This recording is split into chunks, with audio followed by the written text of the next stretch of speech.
last week's parsha, Yosef had a dream.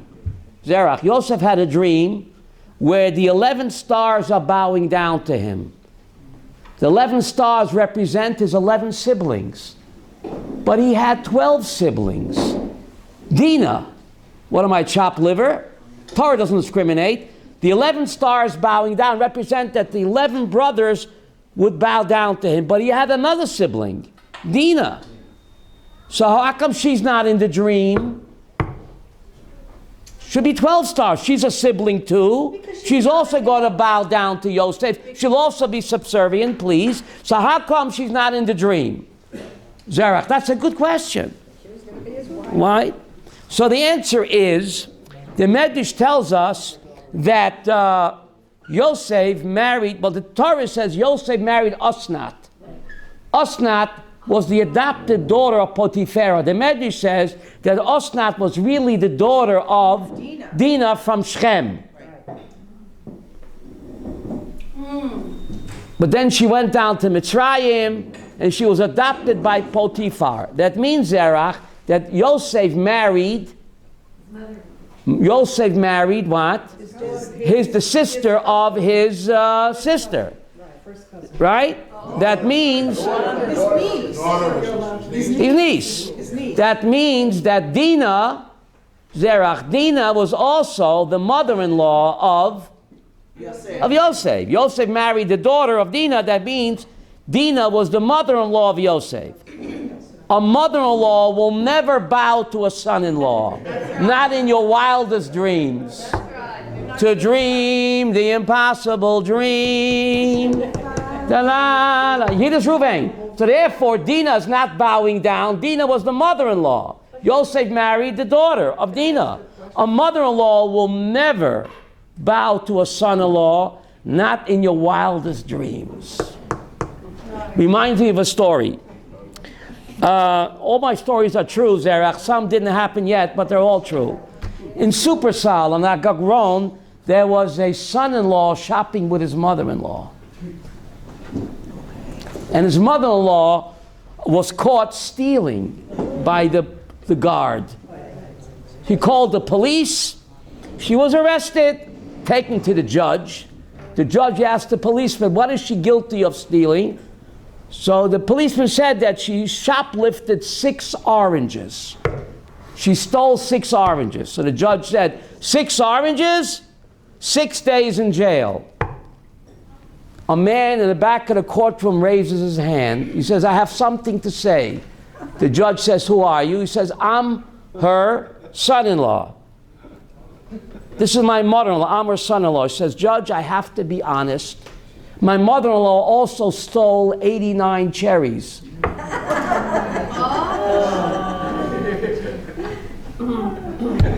I have to be honest. 6 oranges, 6 days. But she also, Judge, she also stole 89 cherries. Okay, I'll quit while I'm ahead. A mother-in-law sandwich. Cold shoulder and hot tongue. Ooh. Mother-in-law sandwich, cold shoulder, and hot tongue. Okay, that's enough. Now, where are we now? Neis Chanuka, we say. Yeah, we'll do the next time. Shut her mouth and open her pocketbook. Nachon. Shut her mouth and open her pocketbook. All right. But anyway, the last one. Henny Youngman said, I just came back from a pleasure trip. I just drove my mother-in-law to the airport. Oh. That's it. Now, we make a bracha. She'osa nisim lavoseinu bayomim ahem bazman hazeh. What does that mean? We think we're only thanking God for the miracles then. Bazman hazeh.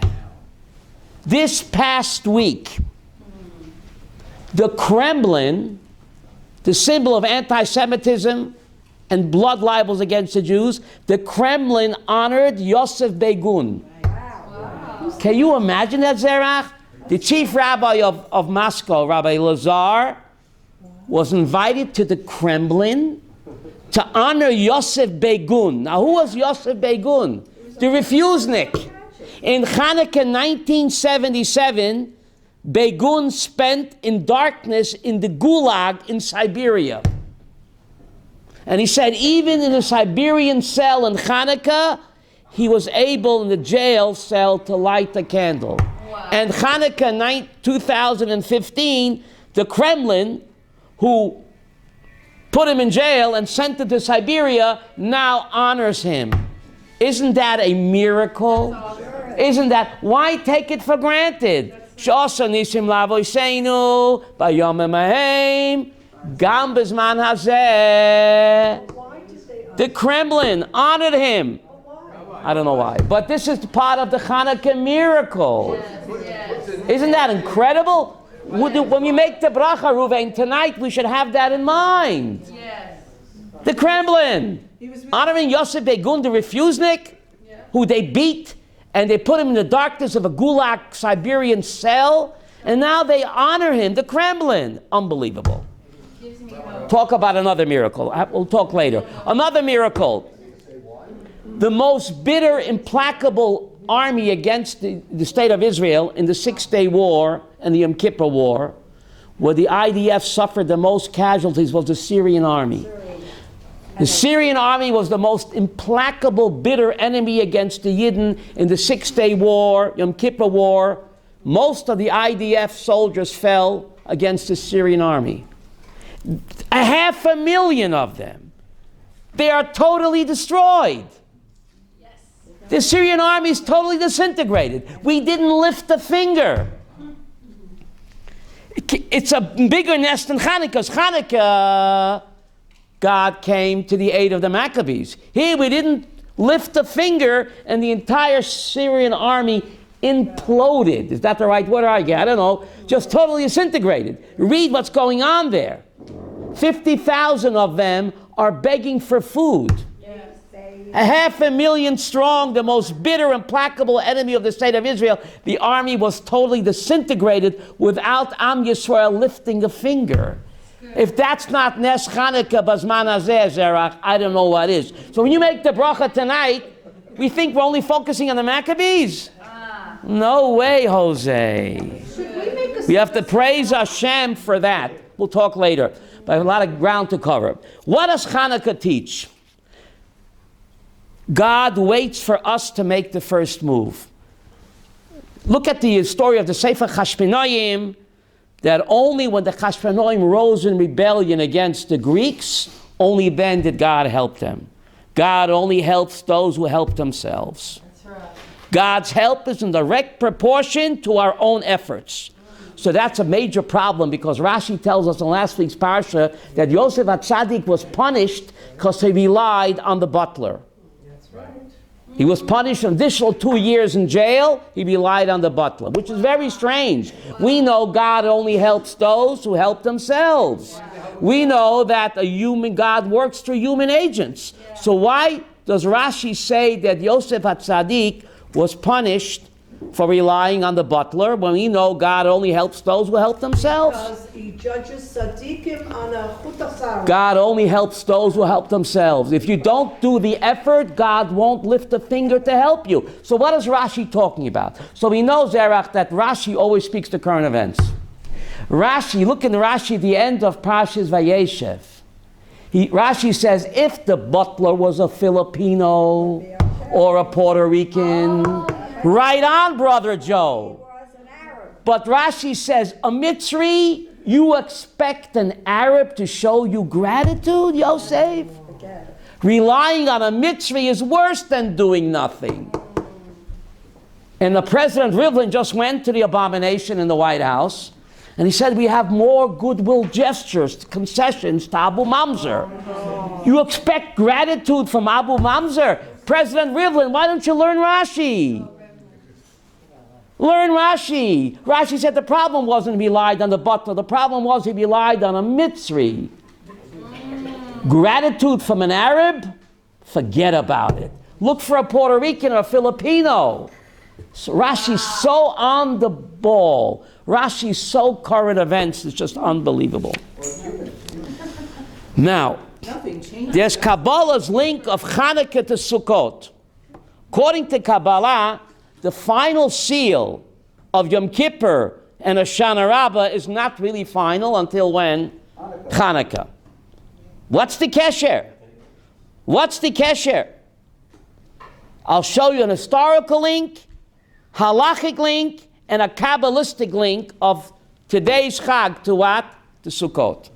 If you look in the book of Maccabees, Sefer Chashmonaim, the final year of the war of liberation from the Greeks, the battle took place when? Sukkot. And the Maccabees write there in Sefer Chashmonaim, they could not celebrate Sukkot, so they took lulav and esrik on what we call what? Hanukkah. Sefer Chashmonaim says clearly that the 8 days of Hanukkah were tashlumim l'Sukkot. Tashlumim l'Sukkot. What does that mean? A makeup. And therefore Hanukkah is 8 days. The miracle is only 7 days. There was enough oil for what? 1 day. So why have an 8-day Chag for a 7-day miracle? An extra day to eat donuts? The miracle is only 7 days. So why celebrate 8 days? Another day to eat latkes? Sefer Chashmonaim says why? It's a makeup for Sukkot. Sukkot is 8 days. And they couldn't celebrate Sukkot because they were in the middle of a fierce battle. So they took lulav and esrik, says Sefer Chashmonaim, as tashlumim for Sukkot. And therefore Hanukkah is 8 days, even though the miracle was only what? 7 days. And this idea is not just historical, it's halachic. Beit Shammai took a concept of Sukkot in their Hanukkah. Because Beit Shammai says the first night you light 8, then Pochos v'holech. Why? Says Beit Shammai in Tractate Shabbat, corresponding to the Porei Chag of Sukkot. The bulls on Chag of Sukkot. The first day of Sukkot they brought 13 bulls, and that's no bull. Then they brought 12, then 11, then 10. Pochos v'holech. So Beit Shammai say, that's why Hanukkah is also Pochos v'holech. You start out with 8, and then you count down, corresponding to the Borei Chag of Sukkot. Count down. Beis Hillel says, no, we don't count down, Mickey. We count up. Because when it comes to Kedusha, it's Malin Bakodesh. Moving on up, step by step. But again, you see a halachic link, Hanukkah and what? And Sukkot. It goes further. If you go to the Israel Museum, the Maccabees Chanoch minted a coin. You could see it in the museum. One side of the coin has a menorah, and the flip side has Arba Minim. You can go to the museum and see it. The Maccabees minted a coin. One side has the menorah, and the other side has the Arba Minim, again, the Sukkot theme on Hanukkah. More than that, the concept of Mahadrin Bina Mahadrin. It's not cottage cheese or toilet paper.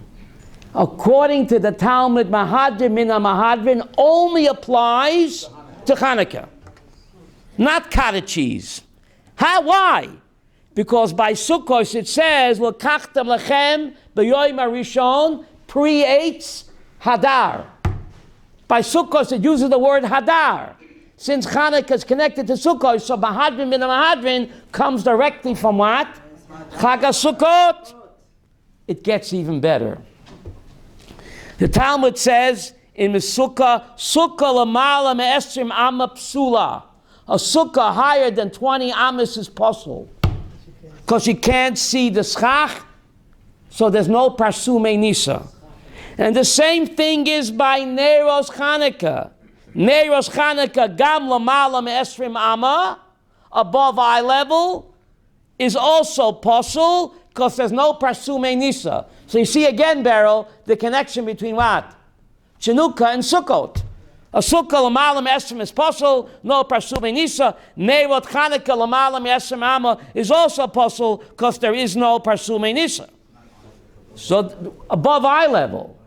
So the message of Sukkot and Hanukkah is identical, Ruvain. It's identical. Parsume nisa, to publicize the miracle of what? Of Jewish survival against all odds. The frail little sukkah temporary, frail, and weak. After 3,300 years, it's still standing. Even though Al Huff and Puff want to blow you down, Obama, Balkari, the sukkah, the frail sukkah, is still standing. And the Ner Nishmat Adam, the little eternal flame, is still burning after 3,300 years of trying to extinguish it. So you see, Mickey, the Hanukkah Sukkot connection? The sukkah is still standing. The Ner Hashem Nishmat Adam, the eternal flame, is still burning. Our enemies are gone. Where are the Phoenicians, the Greeks, the Babylonians, the Assyrians? They're extinct, they're extinguished, but our little sukkah and our eternal flame is still burning brightly. See the message? That's the miracle of Rashumei Nisa, to publicize the miracle of Jewish survival against all odds. And that's the Hanukkah Sukkot's what? Connection. Hanukkah Sukkot's connection. There's a strange pasuk in the book of Haggai. Haggai lived at the beginning of the Second Temple period, over 200 years before the Hanukkah miracle took place. And God tells the prophet Haggai in chapter 2, Godol yeh kavod habayis hazeh ha'acharon min harishon. The glory of this house that you're building, Haggai, is more glorious than the first temple. How could that be? We know the second temple was misken compared to what? First one. No Shekhinah, no Aron, no Luchot, no Malchus Beis David. So how could God tell Haggai in chapter 2 that this house that you're building is going to be more glorious than the first? Says the Talmud, because Bayis Sheni has Nes Chanuka, which is going to happen 200 years after Haggai is dead. So somehow Nes Chanuka, buddy, is more glorious than what? Than all the miracles in the first temple that the second temple didn't have, because the second temple had Nes Chanuka, and therefore Godol yeh kavod habayis hazeh ha'acharon min harishon. The question is why? Why is Nes Chanuka considered more glorious, David, than all of the miracles of the first temple that the second temple lacked? Why? So we just said why. We said that the Ner Chan, because there is no temple, there is no Luchos, there is no Ark, there is no Malchus Beis David. But what do we have? The eternal flame. The Ner Hashem Nishmat Adam, that's still here. All the other miracles are gone with the wind. Wow. But the Ner Hashem Nishmat Adam, the eternal flame, burns forever. And therefore God tells Haggai, Godol yeh kavod habayis hazeh ha'acharon min harishon. The Rashumei Nisa, against all odds, the Jewish people, the eternal flame, the frail sukkah, will continue to stand despite Balkari, the abomination, Hitler, Abu Mamzer. Yeah, everyone. That's why they hate us so much. What are you still doing here? We try to huff and puff and blow you down, and you're still here. They can't fathom that. Where are the Phoenicians? Where are the Greeks? Where are the Assyrians, the Babylonians? On the 60 feet of sand. And our eternal flame, our frail sukkah, Zerach, we're still here. The Goyim can't, we're like a bone stuck in their throat. Hitler understood it. Yeah. That's pretty amazing. Now, does the United States of America know that it owes its independence to Hanukkah? I'm not making this up. You look in the Encyclopedia Judaica on the Hanukkah. The United States of America, Malka, owes its independence to Hanukkah. I don't think Obama knows this. Valley Forge, General Washington's troops were shivering, hungry, not enough ammunition, no warm clothes. He's about to throw in the towel, surrender to the British. He's walking in his camp. The soldiers are demoralized. And in one tent, he sees a little candle burning. He walks in, he says, "Soldier, what are you doing?" He says, "Tonight is Hanukkah."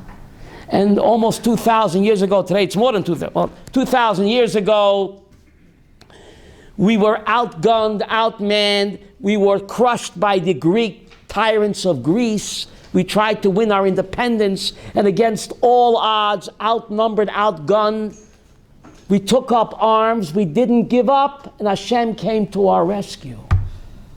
This is the soldier telling what? General Washington. So Washington says, wait a minute. Maybe your God will come to our aid as well.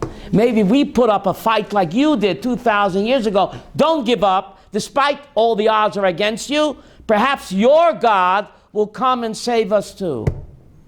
And the rest, as they say, is what? History. Yeah. The end of the story, Aryeh.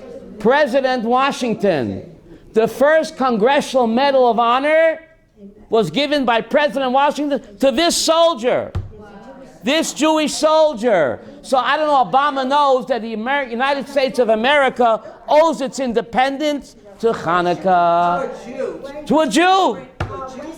General Washington was ready to throw in the towel. It's useless, hopeless. But this Yidel gave him the story, and it inspired General Washington. And President Washington gave this Yidel the first Congressional Medal of Honor. Do we know his name? His name. Do we know his name?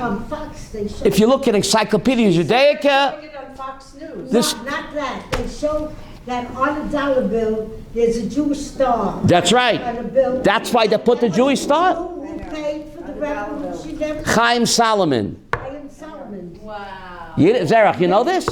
You gotta eat. Can you send an SMS to the abomination? Jews have to make a revolution I don't know. against Obama. That's right. We say We need a revolution, right? Also, General Washington said it was Columbus half was according to Jewish. the Bible. We discovered And they that. did it. Right? That's right. What do you want to say? Columbus was Jewish. We discovered that. Now the question was, why didn't Moshiach come after Nes Hanukkah? The Maccabees, such a glorious victory, glorious victory, cleaned up the temple, lit the menorah, reinstituted temple service. That should have been the time for Moshiach to come. So Chabad says no, because the Rebbe was not born yet. That's what they say. Rabbi Sprecher, that's Beryl. Is that what the line Lashon Hara? No, but that's what Chabad, it's not Lashon Hara, that's what they say. What's Lashon Hara? They say the Rebbe wasn't born yet. But what is the real reason? Why didn't the Mashiach Taka come?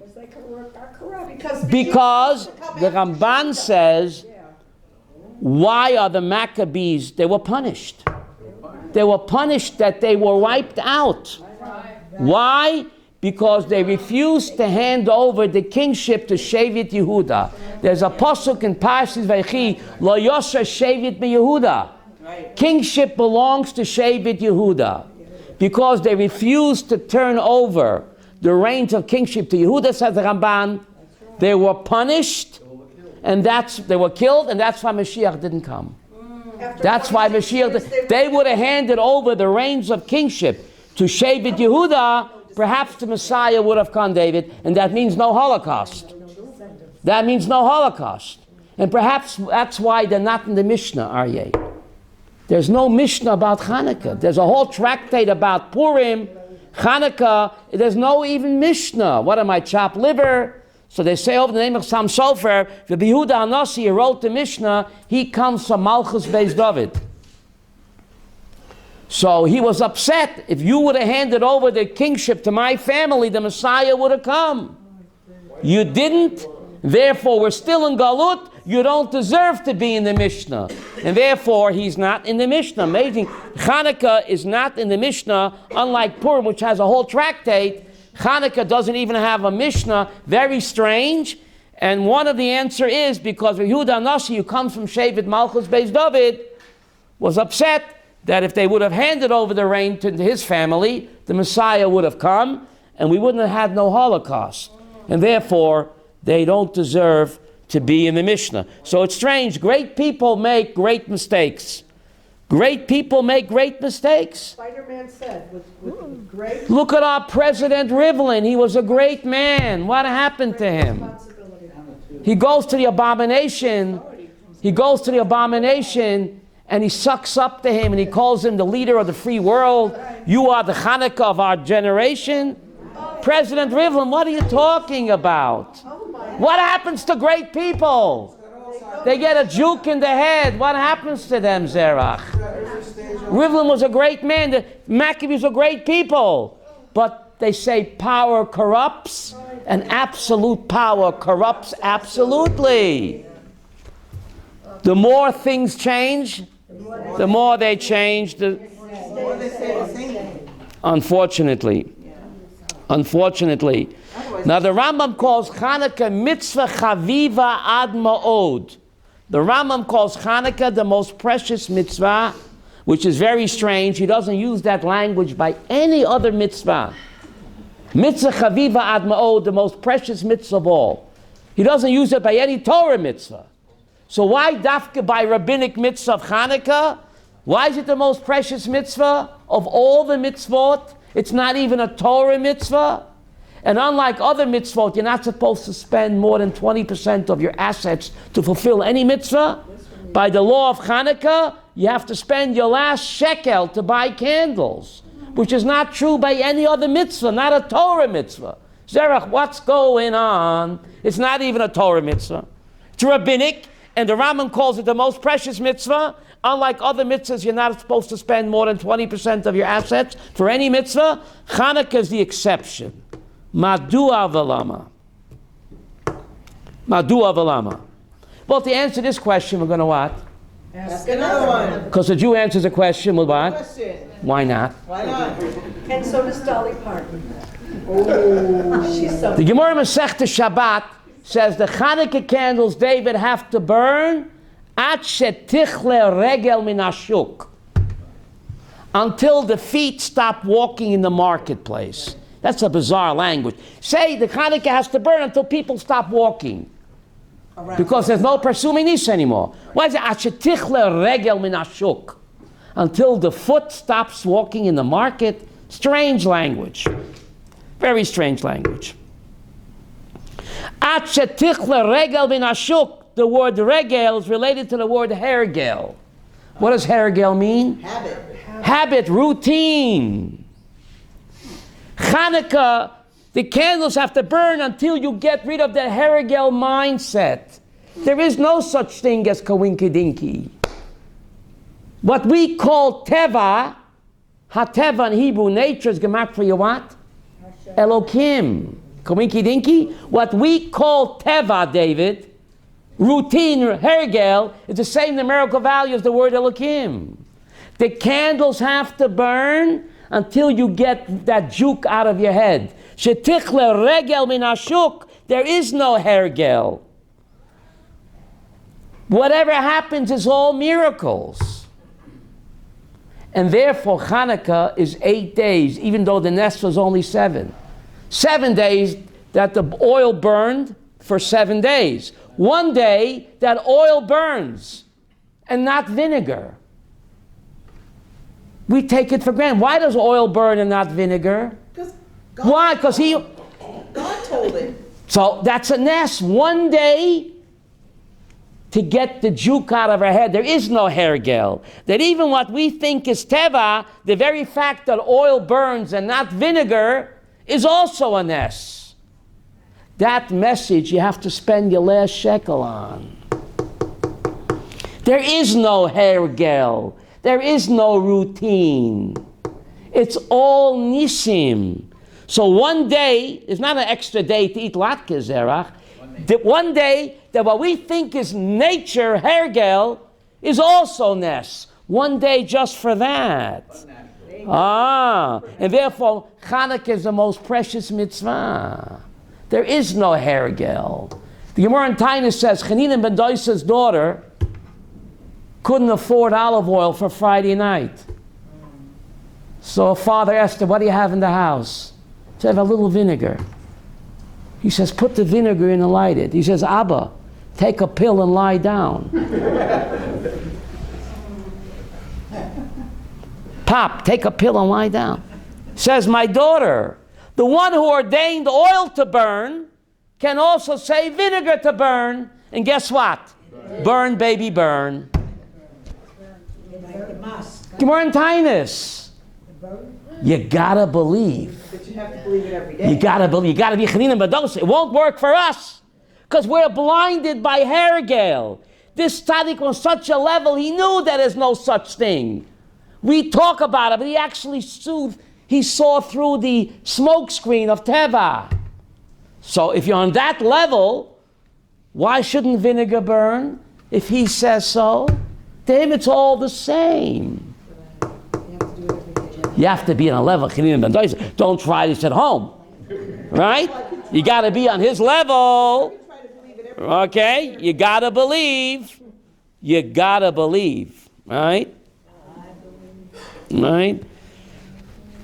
So that's the extra day of Hanukkah. One day devoted that what we call hergel, routine, the English word regular, is a myth. I think a better word is a smokescreen or an illusion to see through the myth. And that message is so important, you got to spend your last shekel on. And therefore it's mitzvah chaviva ad ma'od. Another reason why Neis Chanuka is mitzvah chaviva ad ma'od. We know achron chaviv. Why does parva ice cream come at the end of a meal? The Viennese table comes at the end of the meal. Why? Saving the best for last, right, Shoshana? So in Yahadut, achron chaviv, barrel, saving the Viennese table for last, because that's the best. You know, life is short, Zerach. You should begin with dessert, because you never know. You never know. You should begin with dessert. You never know. Life is short. There's exactly, in the Ten Commandments, you don't believe me, you can count, there's exactly 620 letters in the Ten Commandments. 620 is Gematria Keter. Crown in Hebrew. Kaf, Taf, Reish is 620. There's exactly 620 letters. You don't believe me? You can count. Why? There's 613 Torah mitzvahs, and there are also 7 rabbinic mitzvot. Even the rabbinic mitzvot are represented by what? A letter in the Torah. When you light the Hanukkah candles, you make a bracha. Where did God command us to light Hanukkah candles? Last time I checked, he didn't. But Deuteronomy 17:11, Yehuda, says, listen to the rabbis. So if the rabbis say light Chanuka candles, you have to, God is telling you to listen to the Chachamim. So when you light Hanukkah candles, Friday night candles, you make a bracha. God, you commanded me in the Torah to light Hanukkah candles. Where? Devarim 17:11, which says what? Whatever the Chachamim say, do it. So even though the Torah doesn't say light Hanukkah candles, if the Chachamim say, do it. So therefore, there's 620 letters corresponding to Taryag plus 7 rabbinic mitzvot. What are the 7 rabbinic mitzvot in historical order? The first one is to make an eruv. To be able to carry in the street, there's a mitzvah to make an eruv. The Torah is not out to get you. The Torah is pleasant and sweet. Torah says don't carry on Shabbos, but there's a way out. Make an eruv. It's a mitzvah to make an eruv, rabbinic mitzvah. Number 2, netilas yadayim. To wash before you eat bread, rabbinic mitzvah. Number 3, to make brachot. To make brachot, rabbinic mitzvah. Number 4, nerot Shabbat. To light candles Friday afternoon is rabbinic mitzvah. Number 5, to say Hallel. We said Hallel today, didn't we? Yes. Who told us to do that? The rabbis. Number 6 is Purim. And what's the 7th of the rabbinic mitzvot historically? Hanukkah. It's the Viennese table. Achron chaviv. It completes the keter, Shirley. It completes the keter. And therefore it's what? Mitzvah chaviva ad ma'od. It's the most precious mitzvah of all. It completes the keter. Now, I promised you the Kabbalistic link. We spoke about the halachic link. We spoke about the historical link of Hanukkah and Sukkot. But what's the Kabbalistic link? Why does the seal of Yom Kippur not final until when? Today. Fasten your seatbelts. What is Yom Kippur all about? Yom Kippur, we don't eat, we don't drink, we don't bathe. Yom Kippur What am I proclaiming? Betty, what am I proclaiming on Yom Kippur? I'm a soul man. The soul couldn't care less about macaroni and cheese. The soul couldn't care less about marital relations or bathing. Yom Kippur, one day a year, Zerach, I get up and I say, I am not my bodysuit. I'm a soul man. Remember Neil Armstrong on the moon? Wore that funny spacesuit. You couldn't fool me. I knew Neil Armstrong was not that funny looking spacesuit. He's inside. Don't confuse me with my spacesuit. But he found God. One day a year, we proclaim, all year long we're busy feeding our spacesuit, right? More bodily pleasures. One day a year I proclaim, I'm a soul man. I'm much more than my spacesuit, my bodysuit. That's the message of Yom Kippur. That's why you don't do any physical creature comforts, because the neshama couldn't care less about what? Macaroni and cheese and taking a shower. So the message of Yom Kippur is, I'm a soul man. The message of Hanukkah, Zerach, please hear me well. How come there's no mitzvah to put your arba minim in the window? Is there a mitzvah to put your tefillin in the window? Is there a mitzvah to put your shofar in the window? How much is that doggy in the window? I'm dating myself. There is no manishtana Hanukkah. It's the only mitzvah to put in the window. Put your shofar in the window. Why not? You have to blow it. Don't blow it. Hear me well. Yehuda, hear me well. There's a posuk in Mishlei, the candle represents the Ner Hashem Nishmat Adam. That's why you light a candle for a soul. Because the candle, Mishlei says, the Ner Hashem, the candle of God, is the soul of a human being. Look at a candle. The wax melts, but the flame will not. The wax represents the body. It decomposes. But that's not me. I'm not the wax. I'm a soul man. The Ner Hashem Nishmat Adam. I'm part of the Chelik Elahai Mimal. I'm a piece of the rock. I'm not the wax. I'm not the spacesuit. That's just the container. I'm a godly soul. I always rise up. Put it in the window. Because who knows about the godly soul? Who thinks about the godly soul? Twice a year. On Yom Kippur and when? Chanuka. Think about it. Beryl, you see the Kabbalistic connection? You think about the godly soul all year? No, it's always in the back seat. Feed me, right? Smartphone, dumb phone, right? We don't think about the soul. Twice a year we think about the soul. Yom Kippur, when you forget about the body, and Hanukkah, even though you're eating your latkes, you're focusing on the Ner Hashem Nishmat Adam. Put it in the window. Publicize the Parsume Nisa. What's the miracle? That I'm an eternal being. I'm a flame of God. You can't wipe me out. Don't confuse me with the wax. That's just the wax. That's the spacesuit that wears out. I'm a godly soul. You see why Hanukkah is the most precious mitzvah? Good thing you came today. Why you have to spend your last shekel, even though it's not a Torah mitzvah. It reminds me who I am. Don't confuse me with my bodysuit. Lo Yaleinu, when a relative dies, why do you tear your clothes?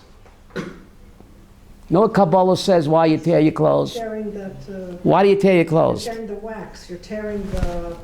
Malka, you're wonderful. Kabbalah teaches, when a relative dies, you're depressed. His body is torn and broken. So what are you saying to yourself? That's not my relative, that's the torn shirt. Don't confuse me with my shirt. Am I my shirt? Am I? Am I my jacket? That's only a covering. So my dead relative, his body is torn and broken, but that's not him, that's his shirt. Moving on up, he's the candle of God. That's just amazing. It's a great nechama for the relatives. When they tear the shirt, it's a comfort, David. That my beloved relative looks like he's torn and broken, but that's only his shirt. Don't confuse me with my shirt. I'm a godly soul. And therefore, on top of the grave, you put a rock. What do you put a rock for? Hashem is the rock. And he's Mickey, you're beautiful. Deuteronomy 32, God calls himself the rock. Devarim 30, solid as a rock. You put a rock on a grave. What are you saying to yourself? My beloved is not 6 feet under. He's with the rock. He's with the rock. God in Deuteronomy 32 calls himself the rock. You see, Judaism is so beautiful. Focus, focus, focus. It's great comfort. And therefore, in the house of a mourning, you say, Hamakom Yenachem Eschem. God has many names. What do you say to the relative, may the place comfort you? Why don't you say, Kel Shaddai, Elokim? Why do you use Hamakom, Chanoch? Great. Name of Hashem too? Yeah, but why not a different name? What are you saying to the relative? Your beloved relative is not in your place. He's in a better place. He's in Hamakom's place. He's not sick anymore. He doesn't have Alzheimer's anymore. He's with the place. He's not in your place. He's in a better place. That's a great comfort. Judaism is so rich. Hamakom Yenachem Eschem. Your beloved is with the place. Not in your place, with a better place. In God's bosom. So there's no reason to be very upset. Upset, but not very. Knowing that is very comforting. Hamakom Yenachem Eschem. God is the best place. Right? That's pretty amazing. So anyway, where were we? Now, Shemen. You know that my picture is going around. Do you have my picture? Zara, take a look at the picture, please. I want you to focus that. The Kohen not only lit the menorah, he also burned incense on that gold little altar there. Now the Ramban tells us that the incense is a much holier service than what? Than the menorah. Now if you look at the book of Maccabees, Zerach, the Greeks had canceled the entire avodah. Not only was there no oil, there was no incense either. And the incense is a much higher service than what? Than the menorah. So the question is, why didn't God make incense appear? There was nothing. So why focus on the shemen? Ketoris is a much higher service. There was no Ketoris either. Look in the book of Maccabees. So if God could have made oil appear, he could have made incense appear, which is a holier service. So why dafke shemen, Zerah? Fasten your seatbelts. There was no incense either. Read the book of Maccabees. The answer is, if you want to sum up Judaism, Zerach, in one word, you want to sum up Judaism in one word, the acronym is Shemen. How do you say acronym in English? FBI, CIA, IRS. Chanoch, you with me on this? You want to sum up Judaism in one acronym, it's Shemen. Shin stands for Shabbat, Mem stands for Mila, and Nun stands for Nida. The Greeks zeroed in on these three mitzvot. If they caught a Jew keeping Shabbat, doing Mila, or a lady going to the mikveh, why did the Greeks zero in, Reuben, on these three mitzvot? Only these three capital punishment. Because that's Judaism. I'll prove it to you. If you want to sum up Judaism, Zerach, in one word, it's Shabbat, Mila, Nida. Shabbat is Kiddushat Hazman. Kill time, waste time. You can sanctify time. You can elevate time. Shabbat, you can rise above time. Mila and Nida is Kiddushat Haguf. The body, you know, I read this in National Geographic. The human body, 99% has the same DNA of a chimpanzee. Arya, you know this? National Geographic. The human body and a monkey is 99% DNA the same. But it is. But through Mila and Nida, we're taking the monkey body and we're sanctifying it. The Greeks couldn't fathom that. You're an animal. Act like an animal. Let's boogie. If it feels good, do it. No. Mila and Nida. Not just my soul is holy, my body can be holy too. That's Yahadut. Any mitzvah, hit me with any mitzvah.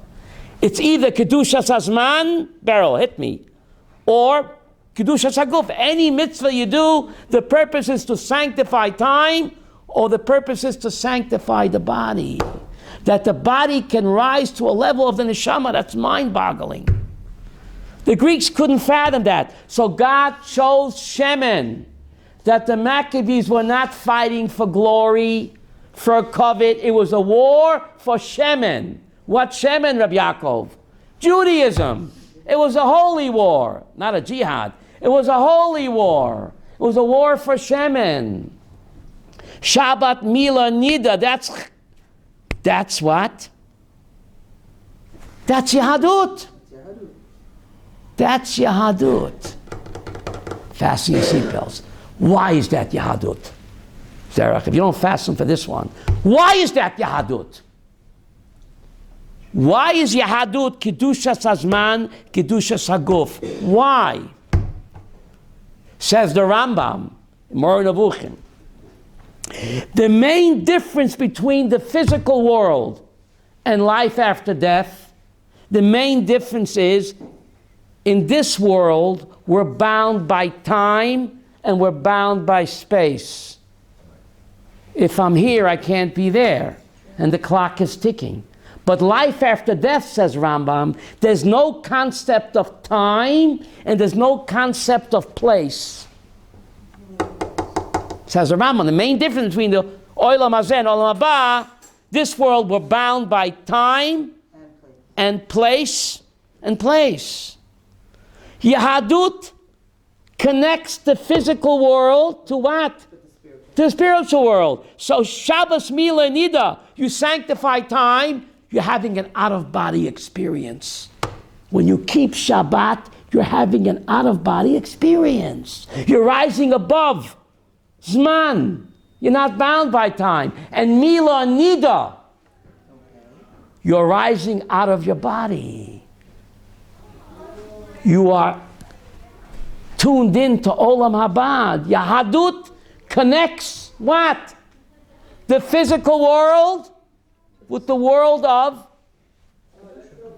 the soul. When you sanctify time, you're rising above time. The clock is ticking. You know there's a life clock? I'm not joking. Go to Time magazine. There's a life clock, David. It tells you the clock is ticking. But in Olam Haba, you're not bound by time. The soul is eternal. And in the physical world, if I'm in this place, I'm not in the next place.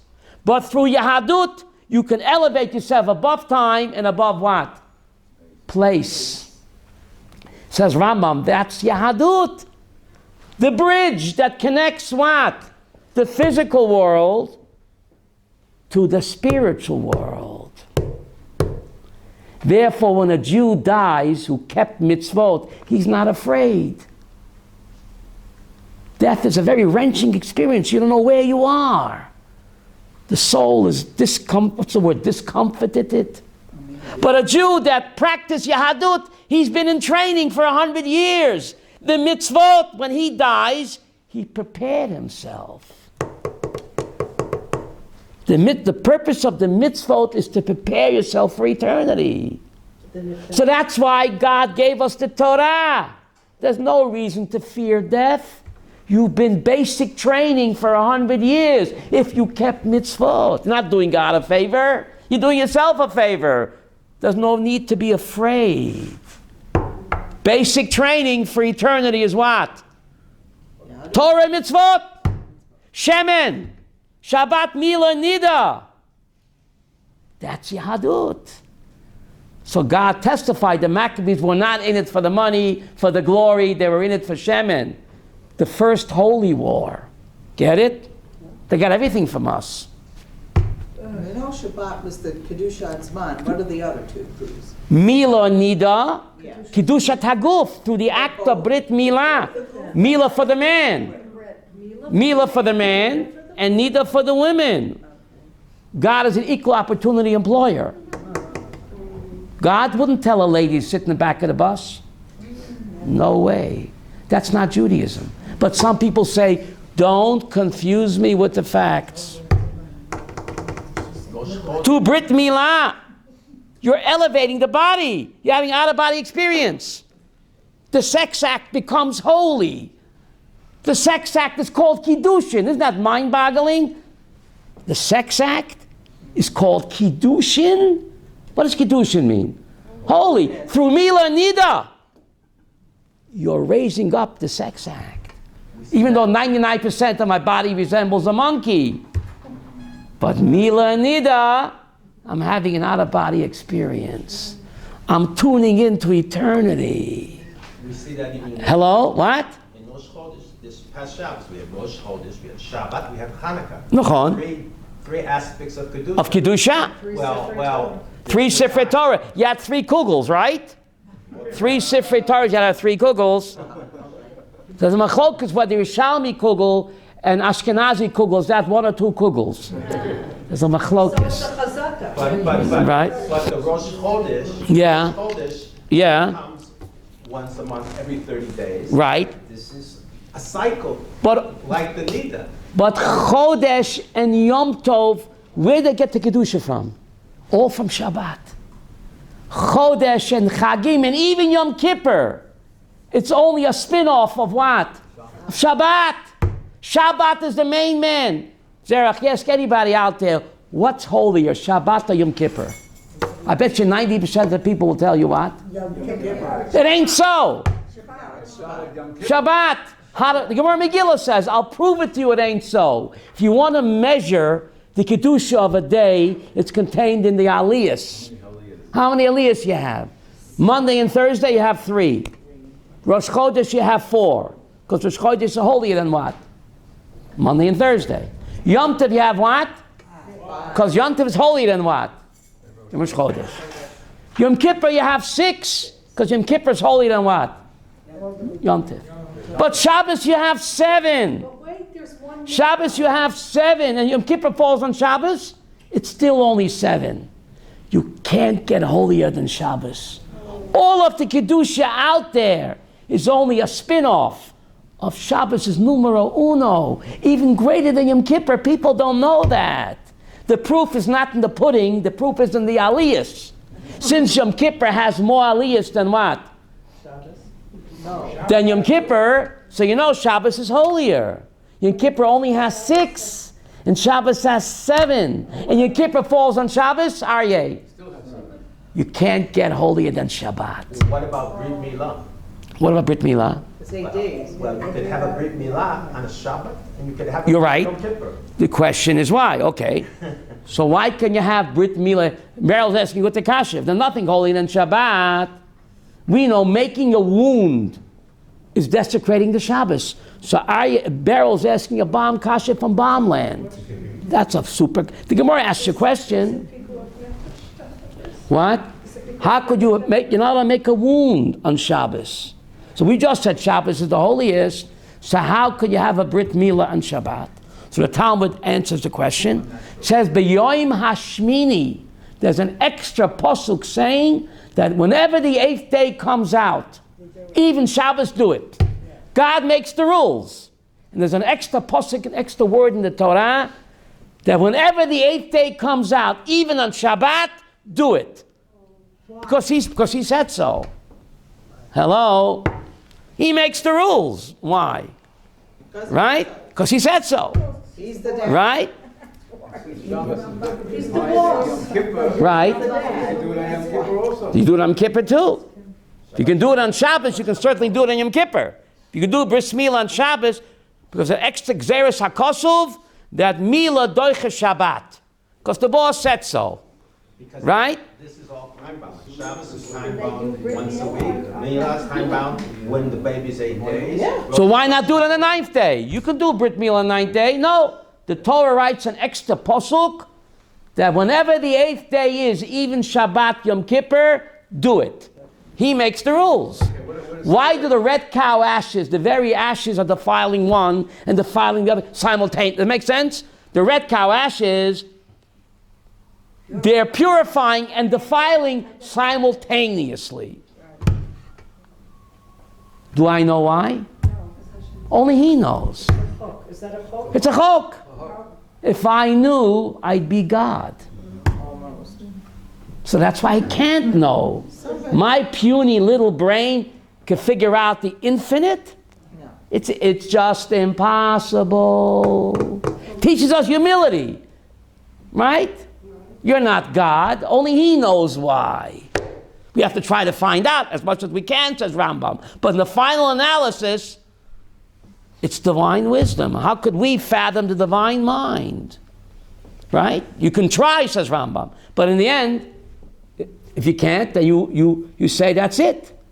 It's God's wisdom. Bris Milah, you can even have a Suda if it's on a Yom Kippur. Chas v'sholom. Please, Betty, please. Please, please. Please.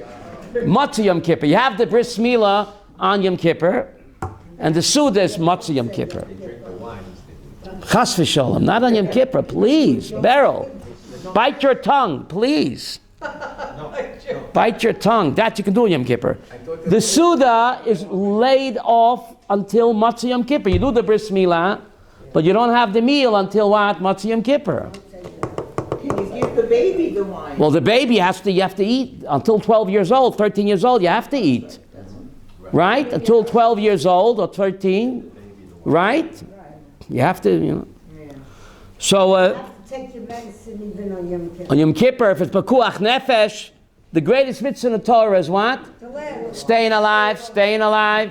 The greatest mitzvah in the Torah is staying alive. You know that? There's an amazing story. If I wouldn't hear this from Yoshe Ber Soloveitchik, Reuven, I wouldn't repeat it. I heard it for him on a tape. Reb Chaim Soloveitchik, his Zayda. I heard it on a tape, otherwise I wouldn't repeat it. He said, in the name of Reb Chaim Soloveitchik, his Zayda, in Brisk, there was a cholera epidemic, and in those days it was deadly. Erev Yom Kippur, the doctor of the town told Reb Chaim, if the people fast this Yom Kippur, their resistance will be very low, which will leave them susceptible to cholera, which is deadly. Yom Kippur morning, Reb Chaim Soloveitchik, after Shachris, gets up and he makes Kiddush. Lekach, Bronfen, they said, Rabbi, take a pill and lie down. He makes Kiddush. Because he knew if he wouldn't do it in public, nobody would what? Would eat. So he purposely, even though he didn't have cholera, but the doctor told him, if you don't eat, you'll be susceptible to cholera. Safik bekuach nefesh, Reb Chaim Soloveitchik, according to his grandson, publicly made Kiddush and ate.